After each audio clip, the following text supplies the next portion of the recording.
కూర్చుంది మీ భార్యాభర్తలిద్దరే కాబట్టి ఈ పరిహారం మీరే చెయ్యాలి.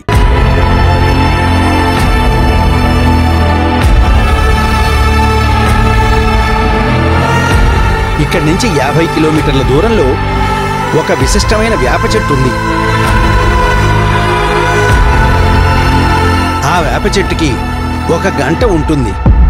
ఆ గుళ్ళో ఉన్న గంటని భర్త భార్యని ఎత్తుకొని మోగిస్తే దోషం పోతుంది.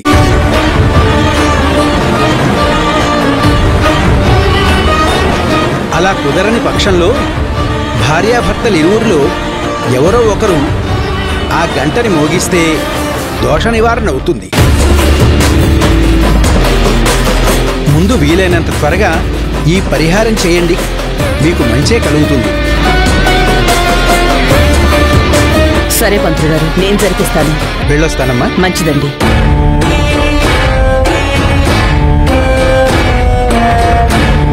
సత్యాసిరి, పంతులు గారు చెప్పింది మీకు అర్థమైంది కదా? అలాగే అత్తయ్య, రేపొద్దున్నే గుడికెళ్ళి పంతులు గారు చెప్పిన పరిహారం తప్పకుండా చేస్తాం.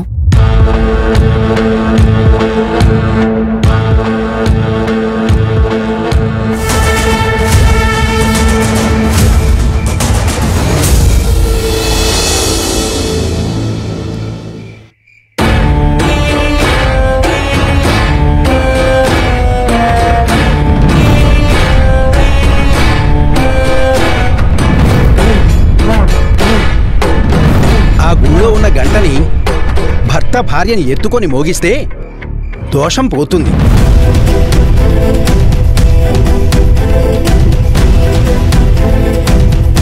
మంజు, పంతులు గారు చెప్పినట్టు నిజంగానే అరిష్టం జరిగిందేమో.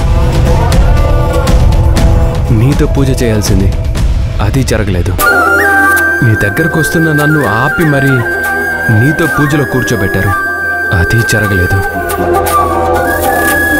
బాంబు కేసు అంటూ నేను అరెస్ట్ అవ్వడం, స్టేషన్లో నన్ను విడిపించడానికి నువ్వు నానా కష్టాలు పడ్డం, ఇవన్నీ చూస్తుంటే నిజంగానే అరిష్టం జరిగిందేమో అనిపిస్తుంది. రేపొద్దున్నే పంతులు గారు చెప్పినట్టు చేద్దాం. నేను పడినంత బాధ సిరి కూడా పడింది కదా, మరి దానికేమంటారు? తను కూడా రేపొద్దున మీతో వచ్చి పరిహారం చేద్దామంటుంది. ఇప్పుడు మీరేమో మనిద్దరం కలిసి గుడికెళ్ళి పరిహారం చేద్దామంటున్నారు. అదెలా కుదురుతుంది? ఏమో తెలీదు మంజు, నేను మాత్రం నీతో గుడికి వెళ్దాం అనుకుంటున్నాను. రేపొద్దున మనం గుడికి వెళ్తున్నాం అంతే. పొద్దున అంటే? రేపు ఎర్లీ మార్నింగ్ రెడీ అవ్వు, ఆ రోడ్డు చివర వెయిట్ చేస్తూ ఉండు. నేను అక్కడికి వస్తాను, మనిద్దరం కలిసి వెళ్దాం. ఏంటి మంజు అలా చూస్తున్నావు? రేపు నేను రాలేననే కదా చూపుకి అర్థం. స్టేషన్లో నా కోసం నువ్వు చాలా బాధపడ్డావు. రేపు నీతో గుడికి వెళ్ళడానికి ఎన్ని బాధలు వచ్చినా ఎదుర్కొంటాను. రేపు మనం ఖచ్చితంగా గుడికి వెళ్తున్నాం, నువ్వు రెడీగా ఉండు. సరే, నేను వెయిట్ చేస్తూ ఉంటాను సత్య గారు.